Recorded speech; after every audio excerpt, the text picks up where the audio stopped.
официально жұп болсақ, осындай гүлдер, осындай нелерді ешкім жібермейтін сияқты. Енді жібергендер дұрыс емес. Жоқ деген жауап емес, бірақ та асығым келмейді шын айтсам. Иә, ұнатамын. Бастап көру керек. Білмеймін, Динара шешсін, көреміз.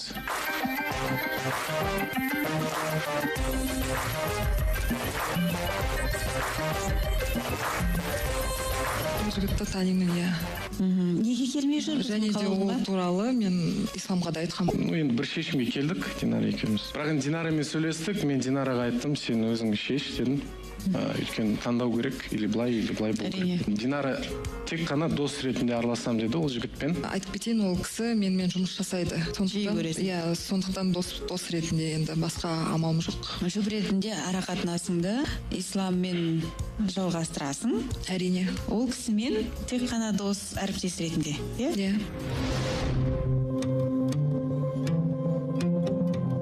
Бір шешімге келдік, Динара екеуміз. Айтасың ба сол шешімге?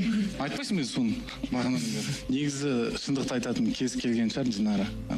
Қалай болған, не болған? Ода тұрған ештеңе жоқ. Сол ислам келгелі кішкене қарым-қатынастарымыз, достығымыздан бір айырылған сияқты болып, сондай негізінде суып кетті. Кедергі болған сол ғой негізі басынан бастап. Егер сен ол жігітке ғашық болсаң, қалаулымда не істеп жүрсің? Ислам келген соң екеуміздің ара қатынасымыз сөйлеспей кеттік қой. Сонда менде де кішкене бір ойлар пайда болды. Ислам да өте ұнайды маған, шыныменде де. Динараға айтқам, сөйлесейік, номерін бер. Жігіт болса, онда екеуміз сөйлесейік. Динара одан да қашып жүріп, болмайды. Кейде Динара былай сөйлесіп қаламыз, айтады, сен де былай ұнатам, не қылам деп, кейде басқаша болып қалады. Сол жағын вообще түсінбеймін да мен қалай. Шығарып салуға тура келіп тұр енді сізді.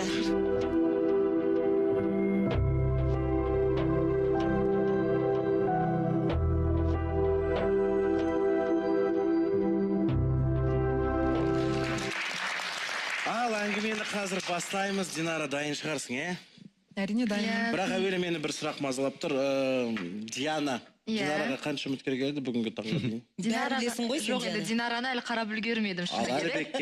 Әлібекке? Әлібекке қателеспесем, 7 үміткер келген сияқты. Жоқ, Әлібекке оннан көбірек келді. Оннан көбірек? Медетке мысалы?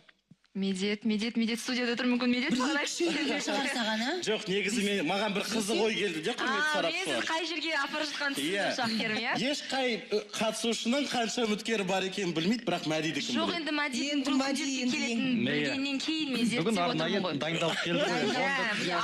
Дайындалып келді ме, бір ой кетті ме деген соң. Қоймайсың шақкер. Жалғастыра берейік, сарапшылар. Динара міне отыр, сұрақтарыңызды. Дәке, қош келдің. Енді жаңа көріп отырмыз ғой көгілдір экраннан. Керемет, сырт көзге қарағанда енді екеуің негізі жарасымды жоқсыз. Қарағанда, иә. Ол менің арқамда деп айтуға да болады. Жоқ, айтқаным шыныменде де басынан. Негізінде мен Самат кішкене өз сұрағын қойып алсын. Мен айтып кетейін де бақа жанып тұрғанда сабытым Қазақстанда бітіп қалуы мүмкін. Ең бірінші мәселе мен айта алмай қалатында ашыды күліп, білмеймін, сөзімді бөліп, үнемі әйтеуір айта алмай қалам да. Ең бірінші неге келгенім қазір жұмыстан да сұранып келіп отырмын.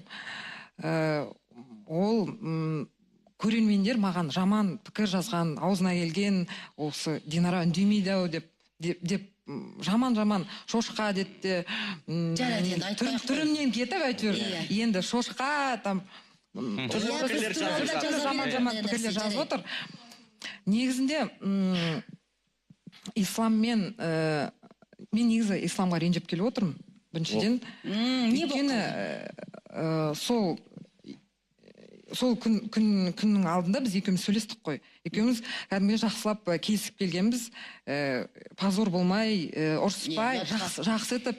Өйткені мен өзім сондай адам, қандай не болса да мен ешқашанда адамға айтсам да ұнамайтын жерін, бірақ көпшіліктің алдында без свидетелей айтқанды жақсы көремін. Өйткені енді адамдар білмейді ғой, екі адамның арасында не болып жатқанын. Сөйтіп барлық жағдайда айтып, екеуміз келісіп келгенбіз. Енді ол ештеңе білмегендей, мұнда келіп, сенің жігітің бар болса деген сияқты, мен ол жігітім етіп тастады да, білмейтіндей жігіттің бар болса не қаламда нақ отсың деген сұрағы маған кәдімгідей мен сол жерде в шоке болдым. Ендеше қазір Исламнан сұрап көрейік неге үйтіп жасаған. Ислам, сәлем. Барсың ба? Ислам. Ислам. Әл шыққан жоқ. Ислам міне келіп қосылды. Ислам, ассалаумағалейкум, мерекең құтты болсын. Келе жатқан Динара ренжір екен, бәрін білді дейді ғой сені алдында. Ол менің жігітім емес екендігін, мәселені жылы жабуға тырыстық, дайындалып келдік, бірақ тікелей эфирге шыққанда басқаша сөйлеп кетті деп отыр сені. Әрине, оның бәрін мен білдім, бірақ білгенде ол айтып кеттім ғой, ол жігіті емес, бірақ сезімі бар деп айтқан болатын. Сол мәселені ғана айттым. Ал бірақ сіздер эфирге оны шығармаймыз деп келіскеннен кейін неге оны эфирде жария қылдыңыз? Жоқ, оны эфирге шығармаймыз дегенде біз эфирге шығармаймыз деп айтқан жоқпыз. Өйткені оның алдында бір эфирде Динара өз айтқан болатын. Гүлдерді жіберген танимын, кім жіберген білемін деген болатын. Сол үшін енді оның бәрі белгілі болғаннан кейін дұрыс айтасыз. Оның бәрі шықты. Динара басқа реніштер? Жоқ, мен басқаны айтып отырмын, сен екеуміз күшті болып келісіп, кәдімгідей бір-бірімізді әдемі кетейік, бір-бірімізді жамандамай керісінше бір-бірімізді мақтап жылы жабайық дегенде сен мен кетейін деп жатырмын ғой, неге сен де кетпеске деген сияқты әңгіме айттың. Бірақ та мен саған кәдімгідей дұрыстап түсіндіріп айттым. Ол сенің алдында айғай шумен кеткен жоқсыңдар ғой, жақсы кеттіңдер. Жоқ, оның мен неге ренжіп отырмын. Одан кейін көрермендер маған сен нағып отырсың, жігітің бар ғой деген сияқты солай түсініп қалды. Мен жаман болып қалдым. Жақсы кетті. Әрине маған ұнамайды. Өзіңде исламды жібердің, иә? Көрермендер үшін де ислам, біз үшін де мысал үшін жақсы ер азаматқа сай мінезі бар бойында ше. Жібердің, жарайды. Исламның уақытын шапта алдың. Бірақ та исламның уақытын алған жоқпын мен. Ана жігітіміз біздің экранның ар жағында отырған 5 жыл бойы таныс екенсіңдер. Сонан кейін дәл ислам келген кезде саған жібере бастады. Сендер қазір ол жігітпен жүріп жатсыңдар ма өзі? Жоқ, бұл басқа ғой. Ол жігіт басынан бастап мені ұнатайын деп, немесе маған жігіт болайын деп екеуміз кездескен жоқпыз ғой. Біздер дос болып бастадыңыздар. Дос болып бастап, біз жұмыстас болып кездестік. Біз қазір бұл тақырыпты жалғастырамыз. Ислам телефон желісінде тұр, исламмен мәселені жауып қойып.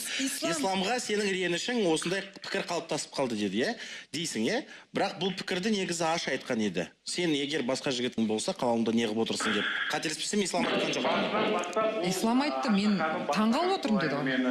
Таңғалып отырмын деп айтты. Екіншіден, Динара, сен дұрыс айтасың, біз келісіп шықтық, бірақ сен алдында өзің айтқан болатын бір осының алдында шоуда сен өзің айттың. Мен сезімім бар дегенсің. Ол сөздің шындығы, мен ешкімнен жасырып отырған жоқпын. Оны өзіңде айттың, ол менен шыққан сөз емес. Сол үшін сен маған ренжіме, Динара. Менің айтқаным қимастық сезім. Мен ол өйткені менің жан досым ғой. Жан досым болған соң... Неге қимайсың енді? Жан досым, дос болып жүре бермейсің. Исламды ендеше телефон желісінен Исламға бір сұрақ бола ма? Бір сұрақ бар ма? Ислам мүмкін қайта бастап көрерсің. Енді оның бәрін естігеннен кейін мен білмеймін қалай бастағанда Динара екеуміз бір келдік, қалай болса да дос болып қалдық. Енді білмеймін, қалай болады. Жарайды, мен саған өзім бір жап-жақсы қыз тауып беремін. Жарайды, рахмет Ислам хабарласқаныңа, шынымен де саған ешқандай реніш жоқ. Менің ойымша, нағыз ер жігіттік мінезін көрсетіп, қолында не бар, соның бәрін жасап көруге тырысты. Жақсы қалауың жолықсын деген ниетпен сау бол деп айтайық. Рахмет хабарласқаныңа. Ал жалғастыра беріңіздер. Мен айтып кетейінші, неге Аша ханымда оны айтқан болатын, неге ол кісі 5 жыл бойы аспанға қарап ай санап жүрді деп. Өйткені біз қалай кездестік?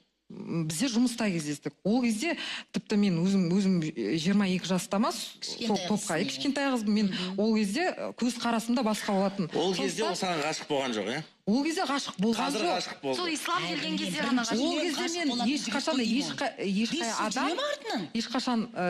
ешқандай адам басқа өзге ұлтқа күйеуге шығамын немесе жүремін деп ешқашанда ойламайды. Қалай болса да өзінің өзге ұлт қой сонда. орыс. Оны да оғанда да айтатын болғам. Ол оны бөліп әрине. Динара, бірақ сұрақ. Әрине Сезім бар ма ол қорқады жігітке? Ол жігітке сезім бар ма? Қимастық сезім бар. Қандай қимастық кетіп бара жатқан жоқ қошқайды? Жан достық болғанда сен дәл сол жігіт Сезім бар. Иә. Нұргүл бізде естімей қалыпты. Ұрысып жатыр мына жерде. Біз қалаудың күнделігін жалғастырамыз және де эфирлік уақытымыз шектеулі. Тезірек сұрақтарымызды қойсақ, қандай сұрақтар бар Динараға деген? Иә, менде мынандай сұрақ. Енді Динараның өзінің аузынан естіп отырмыз. Маған егер шынайы ниетпен, яғни маған тұрмысқа шығасың ба десе, Динара келіседі екен. Яғни егер сыртта жүрген үміткеріңіз қалауым жобасына келіп сізге осылай сөз салса, сіз оның сөзін қабыл алып жобадан шығасыз ба? Әрине менің... Яғни сіз иә деп отырғаннан оған деген сезіміңіздің бар екенін жасырмайсыз.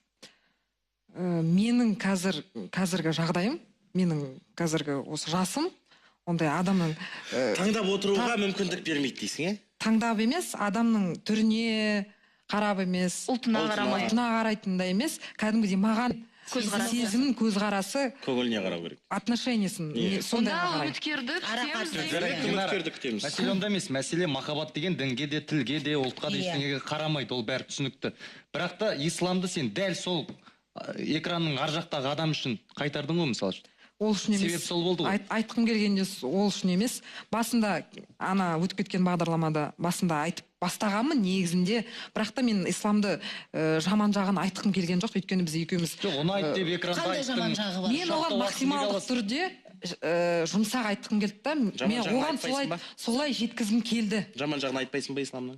Айтасың ба? Айтасың ба? Айтшы. Айтқың келсе. Иә, Қандай егер жаман жағы? басқа біз Мысалы, маған білмейтін- ұнап тұр ол жігіт. Қандай жаман жағы? Біз білмейтін қырлары болса, көрермендерге Жаман емес енді, жаман деп те жастық. Саған ұнамайтын жағы жарайды. Маған ұнамайтын жақтар болды.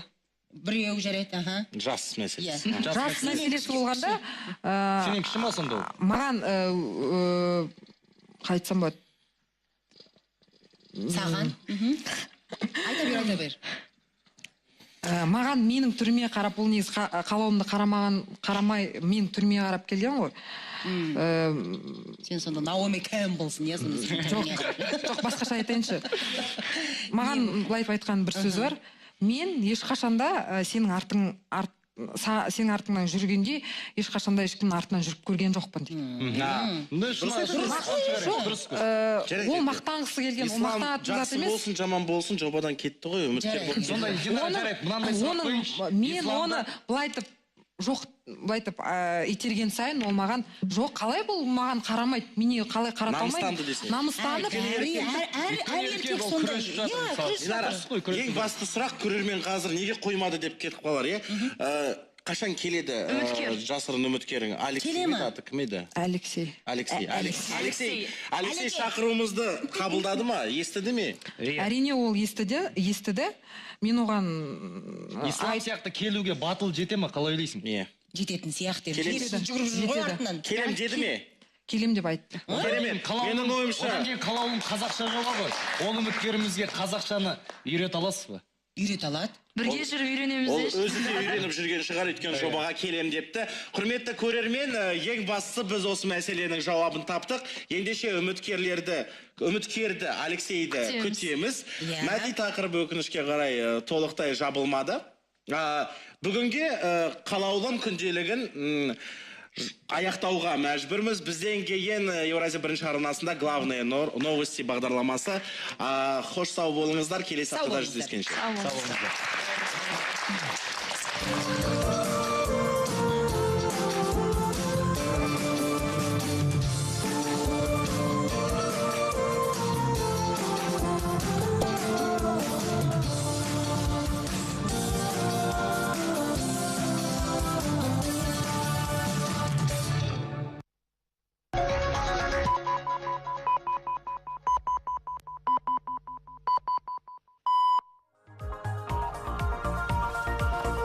В Астане 20...